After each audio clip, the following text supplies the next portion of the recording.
लगतावे गर्मी छूटता पसीना, मिले न सुकून ये हो राजा जी कहीं ना। तनी दूर हटी ना राजा जी कहीं ना।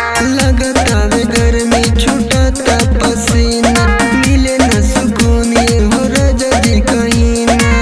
सजही से लगल बानी ये हो हमर सैया, सजही से लगल बानी ये हो हमर सैया।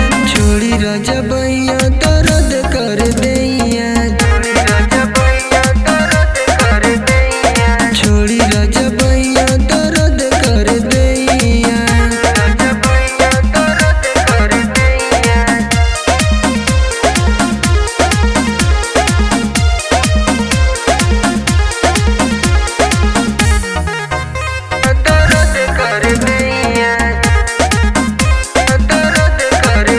गाल काटेला तू होठ चाटे